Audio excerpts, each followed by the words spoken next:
कार्यालय जिला पर्यटन विकास अधिकारी पिथौरागढ़ की द्वारा पर्यटन विभाग की विभिन्न रोजगारपरक योजनाओं तथा वीरचंद सिंह गढ़वाली पर्यटन स्वरोजगार योजना के तहत दीनदयाल उपाध्याय आवास योजना, होम स्टे योजना के तहत लोन बांटने की स्कीम का आज पर्यटन विभाग के द्वारा एक ब्लॉक सभागार में कार्यशाला का आयोजन किया गया। उक्त कार्यशाला में वाइब्रेंट विलेज के लोग बहुतायत मात्रा में देखे गए, जहां की होम स्टे इत्यादि बनाए जाते हैं। होम स्टे के लिए एक लिमिट बताई गई है कि 30 लाख रुपए तक की लिमिट है होम स्टे की, परंतु जो होम स्टे स्वामी हैं या जो होम स्टे बनाना चाहते हैं उनका कहना है कि पर्यटन विभाग के द्वारा कई बार स्कीमें लाई जाती हैं, परंतु धरातल में वो स्कीमें बैंक के द्वारा रिजेक्ट कर दी जाती हैं। बैंक के द्वारा कई कागजात मांगे जाते हैं, जिसको बनाने में ही बहुत सारे पापड़ बेलने पड़ते हैं। उसके उपरांत बैंक से लोन स्वीकृत भी होता है, नहीं तो ज़्यादा सी मात्रा में अस्वीकृत ही होता है। बता दें कि भारतीय स्टेट बैंक के लोगों ने बताया कि बैंक के कागजात मांगने का कारण यह है कि पर्यटन विभाग जब सब्सिडी देता है तो पर्यटन विभाग सारे कागजातों की बड़ी बारीकी से जांच करता है, उसके बाद ही सब्सिडी देता है, अन्यथा सब्सिडी कैंसिल कर दी जाती है। इसलिए बैंक कागजातों में कोई भी कमी नहीं रखता है, जिससे कि उद्यमी को लोन मिल सके और उद्यमी को सब्सिडी भी मिल सके, जिससे बैंक का भी कहीं अहित ना हो। इस बहुउद्देशीय शिविर में लोन मेले का आयोजन किया गया था और लोन मेले में जितने भी लोग आज पास हुए हैं उनकी फाइलें यहाँ से हैंड टू हैंड जिले में ले जाई जाएंगी। जिले के बाद बैंकों में उन फाइलों को भेजा जाएगा। और पर्यटन अधिकारी ने यह भी कहा कि आप अपने बैंक से भी संबंध रखें और बैंक की भी स्वीकृति इसमें लाएं, जो कि बैंक की स्वीकृति मिलना ही स्थानीय काश्तकारों, स्थानीय होम स्टे मालिकों के लिए विडम्बना या बड़ी चुनौती होती है। एक है कि अगर आपने होम स्टे बना लिया है तो उनको रजिस्ट्रेशन भी करवाना जरूरी है, तो उसके लिए एक स्कीम है। और एक है आपका ट्रैक्शन, मतलब कि जो ट्रेकिंग।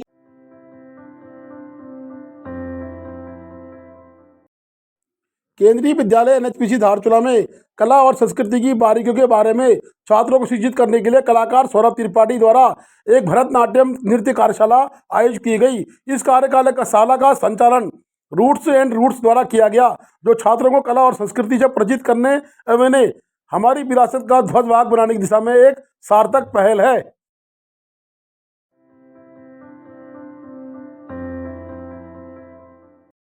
जौलजीबी मुनस्यारी मोटर मार्ग में आज यूपी 32 NH एक वाहन तोली के समीप स्कूल के पास पलट गया, जिसमें 4 लोग सवार बताए जा रहे हैं।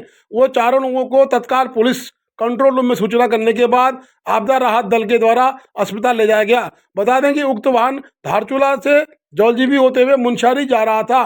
रास्ते में तोलीमी के समीप वाहन अनियंत्रित होकर खैरी खाई में चला गया, जिसमें 4 लोग सवार थे और चारों घायल बताए जा रहे हैं।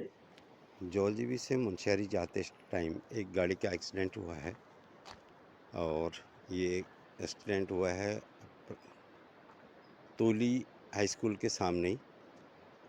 ये आप गाड़ी देख रहे हैं और ये यहाँ पर एक्सीडेंट हुआ है, बड़ा भयंकर एक्सीडेंट है। इसमें 4 आदमी घायल बताए जा रहे हैं और इनको उठा करके पुलिस वाले लेके चले गए हैं और आपदा राहत का कार्य तुरंत चालू हो गया था।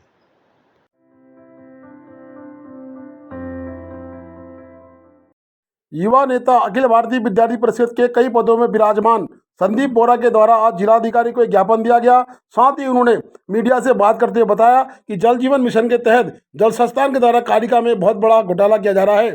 जल संस्थान पर उन्होंने खुले आरोप लगाए हैं कि एक ही काम के कर्म में 2-2 बार भुगतान की प्रक्रिया की गई है। साथ ही जल संस्थान पर उन्होंने अनेकों आरोप लगाते हुए जल संस्थान के खिलाफ अपने एक मुहिम को तैयार करने के बाद छेड़ दिया है। उनकी इस मुहिम में उनके कई साथी उनका साथ दे रहे हैं। संदीप बोरा बता दें अखिल भारतीय विद्यार्थी परिषद के कई पदों में रह चुके हैं और स्थानीय नागरिक हैं और कालिका के युवा नेता हैं। जल जीवन मिशन के तहत जो भारत सरकार की योजना चल रही है उसमें बड़े स्तर पर घोटाला हुआ है। इस मामले को लेकर कल जिलाधिकारी महोदय से मुलाकात मिली है और जिलाधिकारी महोदया ने तुरंत संज्ञान लेते हुए जिलाधिकारी धारचूला से वार्ता की गई है और इसमें बड़े व्यापक स्तर पर ठेकेदार द्वारा जो है पहले पेज में जो है बहुत बड़ा घोटाला किया है और इसमें काफ़ी हेरा फेरी हुई है पैसों की और पुराने काम को इस योजना के अंतर्गत दिखाया गया है। हम इसकी जांच चाह रहे हैं और इसी संबंध में आज हमें एक पत्र भी प्राप्त हुआ है, जिसमें 14 तारीख को इसमें उच्च अधिकारियों से इस विषय को जांच हेतु बोला गया है। यह कालिका क्षेत्र का मामला है और इसमें पहले जो चरण में काम चल रहा था उसमें बहुत बड़े स्तर पर जो है गड़बड़ियाँ हुई।